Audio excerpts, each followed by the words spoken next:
Mage Knight. This is your review for 2. Good day, my name is Joe. Today I'll be going over Mage Knight and how it plays with 2 players.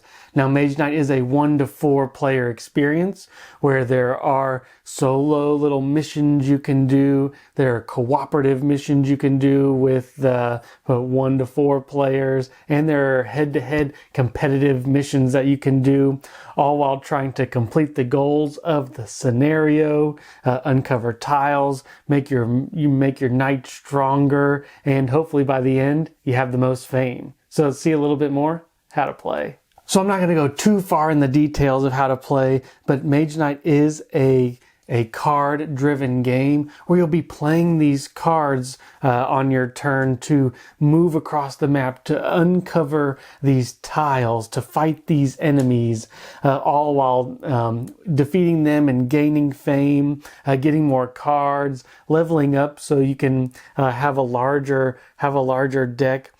Trying to get rid of wounds you may get during battle, which kind of clog up the deck. Using these cards to your advantage, using the mana from the source, using your own personal mana. Since it is a card-driven game, you get to use the top of the card, or you can empower it with some mana by using the bottom of the card, whether it's from the source or from your own personal supply of tokens and mana crystals. You can also, in this game, recruit some allies for you that you can use once per round. Now, a round is either a day or a night cycle. Most of the games are either 2 days, 2 nights, or 3 days, 3 nights. So 4 to 6 rounds. But you'll be getting spells, you'll be killing rampaging orcs, all while trying to get to more powerful enemies and hopefully these cities by the end. So there's a lot to this game, but it's basically upgrading your deck, trying to fully utilize your cards. If you do play with 2 or more players, you can play the head-to-head version or cooperative where you both are exploring the map and kind of share some of the loot out there. So there's a lot to this game. Like I said, leveling up, getting some new spells, getting new cards, just making your hero more powerful through upgrades, through cards, and hopefully by the end of the game, like I said, you have the most fame and you win the game. So let's see a little bit more what I thought about the game. So the components in this game, they do give you a lot. I do have the Ultimate Edition, but from what I've had before, which I'll get into a little bit later, they just give you a little bit more of everything, more scenarios. 3 expansions, I think, come in this box, and it's just a lot of fun to kind of uncover all of it. Took a while to punch out and organize a lot of different enemies, which is awesome. A lot of different cards, boards, so you get a lot with this game. Now it is a little bit harder to find, so the price may be up there in the $70, $80 for the Ultimate Edition. Now the rules and references. Well, the rules everybody kind of knows. You know, if you've played Mage Knight, well, you know, or if you're watching this for the first time, the rules aren't the best. It does have a walkthrough guide, but it's not quite there. You know, it's not on the level of Fantasy Flight guides, but it's okay. You almost do better watching a video for this to learn the rules. The references, once you get in it, however, are pretty good. A lot of these tiles have certain things on it, but if you run across a monastery, well, there's a card that just says monastery, can kind of give you a rundown of it. You run into a village, marauding orcs. You're thinking to yourself, well, what do I do when I see this symbol on the map? There's a lot of different reference cards. There are a lot of symbols in the game, but what I do like, when you level up some of these chips you choose, you're like, I don't know what these symbols mean. Every little hero you have, I think there's 6 heroes or so in the box, comes with its own little player card, which explains exactly what the symbols do. So, and the cards themselves, really straightforward. So as far as the references go, this is sky high awesome. As far as the rules go, it just may take you a little bit to get them down. Like I said, watching videos is probably the best way. I did watch a video. I did read all the rules, but man, there's some pretty thick and some pretty, if this happens, do this. If this happens, do this, which is great. But as you're reading it, it's not exactly intuitive. Let's get into setup and table size. The setup in this game will take you a little bit, especially the first time. Times after that won't take too long. You can organize a little bit more with some Plano boxes. The insert for the Ultimate Edition is okay, but there are better ways to organize it. Table size, it is going to take you at least about a 4x4 or 4x3 to really feel comfortable. And with 2 players, that's probably about the same size, the 4x3, but it is kind of a table hog.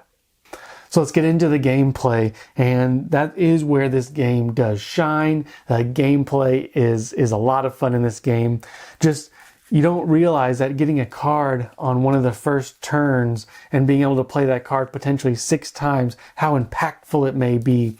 Really utilizing and trying to maximize your turns with the mana from the source and the mana tokens you have, so you can play the bottom more powerful action of your cards, and deciding, on your turn you get to do a move and then an action, whether it's recruiting heroes or recruiting units, which at first you're like, do I really want these units? Are they going to be that useful? Until they do something and then take some damage for you. You can then heal them throughout the game, heal yourself while avoiding some of these wounds, just getting more powerful.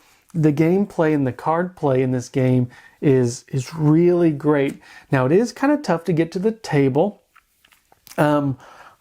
because it is kind of massive, but it's one of those games, once you've played a few times, it is tough to forget the rules. You'll always be able to get this back to the table a lot easier, at the third and the fourth time actually playing this game. So the first game is going to move kind of slow. There's a walkthrough, and it even tells you, for your first game, just try to find maybe a city on the map, which is revealing, 7 tiles or so.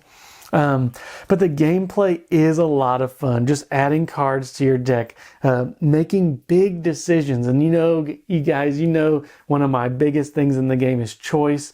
I love choice. The randomness in this game is I would say somewhat low, but there is a lot of tiles that you just don't know when you flip over a tile. What are you going to see? How are you going to adapt? And I think I like that about this game. I like to adapt and react. However, have a little bit of control on how much damage I can do, how much damage I can take before I start to, have that balance of cards in my deck. So this gameplay is a lot of fun, and it can be really thematic if you want it to be. There's a name for every single one of these chips over there. So as you go through them, you can really, just say, these shock troops are in my face and discovered, and I'm doing this to get some fame. My reputation's going down because I'm assaulting these cities, but I'm saving the city from these dragons, so my reputation's going back up. A lot to keep track in this game. The day-night cycle is pretty neat. The turn order is decided by some of these cards that you're going to be picking, which gives you more option. But it does determine, the turn order, so you could end the day fast if you play all your cards, or really take your time and really maximize how you play. Just a lot to this game as far as the gameplay goes. So is this game good for 2? And this game has a very high replayability, but for 2, you have to have 2 like-minded people. You can't have one person who has a high, AP, when they take their time on their turns, and the other person's kind of tapping their foot, kind of waiting because they know, their turn may be a little bit shorter, or they plan quicker. If you have 2 people who go in maximizing, knowing this will be a longer game, where you can, cooperatively or competitively, when you do some of the player-to-player interaction, you really have to be able to have 2 people on the same level. If you both play very fast, this can be a really good game. If you both play slow, that's going to be a little bit tougher. So for 2 people, it's really tough for me to suggest Mage Knight. My wife has tried to play twice now and didn't quite click with her because it is a little bit complicated. You have to think about your turns. You have to really get into it. And I wouldn't say it was it was just complicated for somebody to learn, but it's very complex. There's a lot of different things to do. There's a lot of different options, where a worker placement game may be placed in one of the 6 places throughout the board. This is, what kind of combination of my cards do I want to play to maximize my turn? So for 2 people, I can't really recommend, unless you have this person in your life that just really wants to sink their teeth into scenario after scenario, 3-hour game after 3-hour game. That is nice about this is there's not really a campaign style. There is a couple, campaign guides, but this game is really meant to be played as a scenario by scenario basis, which I really do appreciate that. You get the full campaign feel just in a scenario. I really like Oathsworn, but Oathsworn is, 20 or so scenarios that you're playing back to back. And once you get to like number 11 or 12, you can have some campaign fatigue. This, you just play the scenario and you're done. So for 2 players, it's a good game, but you have to both be like-minded. But I think this game does shine at 1. I have been playing it with 1 by myself. I played a couple of the scenarios now. I probably played 5 times solo, 2 times with my partner. And as I said before, this is actually the 2nd time that I bought Mage Knight. The first time, I don't think I was ready. I bought it early in my board gaming, lifespan, and I just wasn't quite ready for the depth of game this was. I didn't quite understand why I'm not just playing these 4 cards to move so I can find the city. I didn't realize the depth of, taking your time, maximizing your turns, really thinking about some of the future cards, how many turns you have left to find the city. Can I take this city out in 1 or 2 turns? There's so much depth in this game and the complexity is very high. The gameplay itself is fairly reasonable, but to get it to the table rulebook is kind of tough, so I wasn't ready that first time. So this is the 2nd time I'm actually buying the game. This time it's not going to leave the collection because I understand that the game has evolved for me. So definitely a more complicated, heavier weight game. Once again, for 2, I can't quite recommend it. I'm not saying it's a bad game for 2, just have to have 2 like-minded people, but I think this really shines at solo. So I hope you guys enjoy the review. Sorry about the rambling at the end, but until next time.